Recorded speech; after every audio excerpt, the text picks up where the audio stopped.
আমার অবচেতন মনে মনে হলো পাহাড় কখনো কাউকে বলে না তার নিজের উচ্চতা কত, কিন্তু সবাই সেটা পরিমাপ করে। কোনো ভদ্রলোক কখনো নিজের নামের পাশে লেখে না যে আমি ভদ্রলোক অমুক।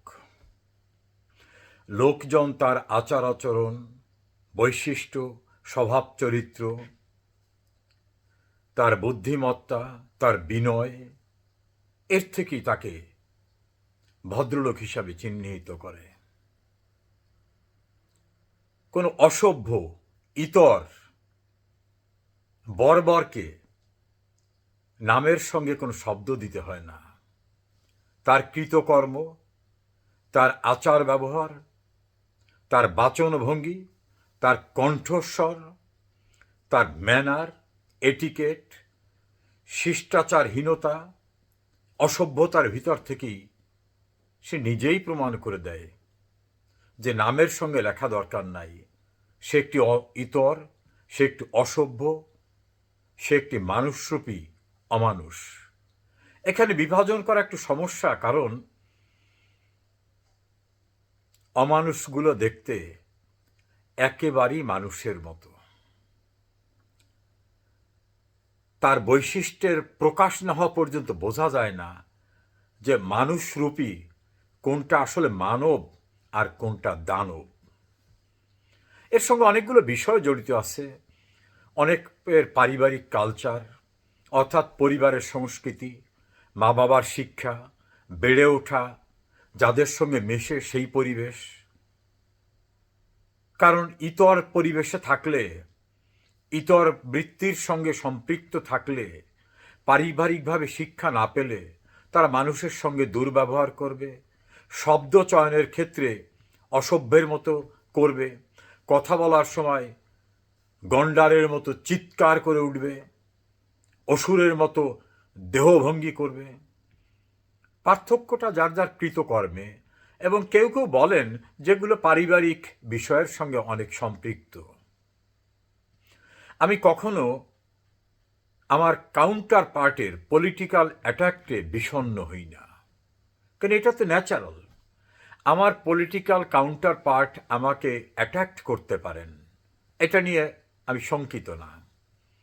তবে যখন দেখি তার অ্যাটাকটা মনুষ্যত্ব, বুদ্ধি বিবেচনা, শিষ্টাচারহীন, তখন মনে হয় এটি আমার কাউন্টার পার্ট, এটি আমার প্রতিদ্বন্দ্বী, না একটি অসভ্য। আমি তখন বেশি বিচলিত হই যখন দেখি পলিটিক্যাল কাউন্টার পার্ট না, আমার পার্টির সদ্য আবরণে থাকা মানুষগুলো যখন বিশ্বাসঘাতক, যখন দেখি দায়িত্বহীন, যখন দেখি অবক্ষয়ের বল্গাহীন স্রোতে ঘোরে, যখন দেখি প্লুব্ধ, লোভী, যখন দেখি নীতি নৈতিকতাহীন, তখন কিন্তু আর বিচলিত না হয়ে পড়ি না। অর্থাৎ মোদ্দা কথায়, কে আপন কে পর, কে সভ্য কে অসভ্য, কে জানোয়ার কে মানব, কে দানব, তাদের কৃতকর্মে প্রমাণিত হয়। কোনো কিছু কিন্তু পারফেক্ট না, কেউ বলে দিতে হয় না। যেমন করে বললাম, পাহাড় কখনো বলে না আমার উচ্চতা এত। কোনো ভদ্রলোক নামের পিছনে লাগায় না যে আমি ভদ্রলোক অমুক অথবা আমি জনাব অমুক। কোনো অসভ্য নিজের নামে বলে না অসভ্য। কোনো অবিশ্বস্ত কখনো বলে না অবিশ্বস্ত, বরং সে বিশ্বস্ত হওয়ার ভনিতা করে। সবচেয়ে নৈকট্য লাভ করার চেষ্টা করে যারা ঘাতকের ভূমিকা অবতীর্ণ হয়, তাদেরকেই তো বিশ্বাসঘাতক বলে। সমাজ সংসারে আমাদের তো অতৃপ্তি কেন থাকবে? প্রাপ্তি তো কম না। পরম করুণাময় আল্লাহর সৃষ্ট এই সুন্দর পৃথিবীতে গাছপালা, নদী নালা, খাবার, ফুল ফল, কত সুন্দর কিছু আমরা অবলোকন করছি। প্রাণ ভরে নিঃশ্বাস নিচ্ছি। এক মুহূর্ত নিঃশ্বাস বন্ধ হয়ে গেলে জীবনের যবনিকাপাত হয়ে যায়।